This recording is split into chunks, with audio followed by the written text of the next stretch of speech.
کۆچی گەنجان بۆ دەرەوەی وڵات وای کردووە لە ناوەندەکانی خوێندن لە سنووری ئیداری ڕاپەڕین ڕێژەی کوڕ بە بەراورد بە کچان کەم بێتەوە. دڵنیا ئەحمەد خوێندکاری زانکۆی ڕاپەڕین باس لەوە دەکات لە ماوەی چەند ساڵی ڕابردوودا کوڕەکان زیاتر کۆچیان کردووە بە بەراورد لە کچەکان. ئەمەش ڕێژەی کچ زۆرتر بووە لە ناوەندە گشتیەکان بە تایبەت لە زانکۆکاندا. دەشڵێت کچانیش هاوشێوەی کوڕان ئارەزووی کۆچ دەکەن، بەڵام دابوونەریتە کۆمەڵاتیەکان ڕێگە نادات کچ بە تەنیا کۆچ بکات.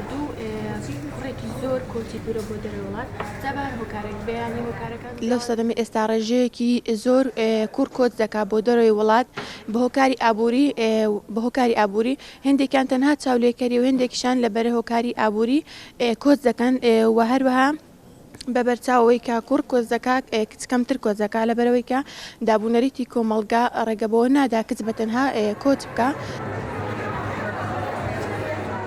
زاناش هۆکاری زۆربوونی کۆچکردنی گەنجان دەگەڕێنێتەوە بۆ بێکاری و نەبوونی هەلیکار لا دەڤەرەکەیاندا. ئاماژە بۆ ئەوەش دەکات یەک بزخاکی کوردستان بە هەموو ئەوروپا ناگۆڕێتەوە. کچەکان دەتوانن کۆچ بکەن بەڵام ناتوانن لەبەر ئەوە موبەربەستە کۆمەڵایەتیە کە لەبەر دەمیتیان. بۆیە مانەوەی کز لە خوێندنگاکان و ڕۆیشتنی کوڕنەمانی کوڕ لە خوێندنگاکان هۆکاری سەرچێ و باریک ئەوە کێشەی کۆمەڵایەتیە گەڕێتەوە. بۆیە کوڕ زۆر بە ئاسانی توانێت بڕوات کۆچکا بۆ وڵاتێکی تر کار بکە کە سابەت بکە.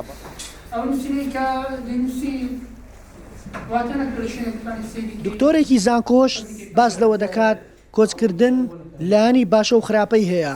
حکوومەتی هەرێمی کوردستان دەبێت بە پلان ڕوبەڕووی کۆچی بە لێشاوی گەنجان ببێتەوە، چونکە چوونە دەرەوەی ڕەگەزینێر جیاوازی کۆمەڵایەتی دروست دەکات و لێکەوتەی خراپ بە دوای خۆیدا بەجێ دەهێڵێت. خاڵیکردنەوە بەتاڵکردنەوەی گەنج لە کوردستاندا بۆ ڕێژە زۆرە لە تەمەنێکی زۆر گرنگدا و چونە دەروی ڕێژەیەکی یەکجار زۆر لە ڕەگەزینێر بۆ دەرەوەی وڵات ئەمە دەکرێت بڵین لە ڕووی کۆمەڵاتی و ناچوونێکێک دروست دەکا، جیاوازیەکی کۆمەڵاتی دروست دەکا، کاردانە و کاریگەری خراپی لە دوای خۆی بەجێدێنێت. سەرۆکی کۆمەڵەی پەنابەرە گەڕاوەکانی ئەوروپا لە وەڵامی پرسیارێکی وێزگەنووس داوتی لە ساڵی 2022 19,300 هاوڵاتی لە هەرێمی کوردستان کۆچیان کردووە. بەشی زۆریان دانیشتووی سنووری ئیدارەی ڕاپەڕین کە ژمارەیان 9,200 هاوڵاتیە.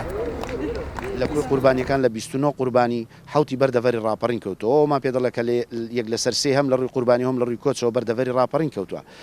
هۆکاری ئەوە شەوەیە وەک باسمان کرد بێکاری یەکێکە لە خاڵە بنچینەیەکانی سەفەرکردنی گەنجان و جێهێشتنی نیشتیمان و لەلایەکی ترەوە ناومێدی گەنجان بە شێوازێک لە ناخیاندا چەکەرەی کردووە و چرۆی کردووە کە هیچی وایەک نەبێ بۆ دوڕۆژ هەڵی بچنن لەسەر ئەم حکوومەتە لەسەر ئەم نیشتیمانە. ئەوە یەکێکە لە هۆکارەکان نادادیەکی زۆر هەیە لە نێوان وەک باسمان کردووە هەمیشە لە نێوان چین و توێژەکاندا کە بازە چین و توێژی دەکەین توێژی خوا پێداوان و نزیک لە بەرپرسان کە لە مودەیەکی کەمدا لە ڕووی مادەوە بە شێوازێکی بەرچاو هەڵدەتۆقێت و بە شێوازێکی بەرچاو سەرمایەکی یەکجار زەبەلاح کۆ دەکات.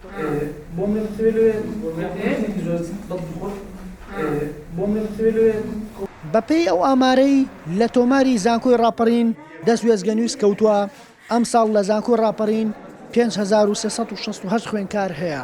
لەو ژمارەیە 1,880 خوێندکار لە ڕەگەزینێرە، 3,488 خوێندکاریش لە ڕەگەزیمەیە. ئەمەش دەری دەخات جیاوازێکی بەرچاو لە ئامارەکانی کچان و کوڕاندا هەیە. ئەمیر حەسەن، وێزگەنیوس، ئیدارەی ڕاپەڕین.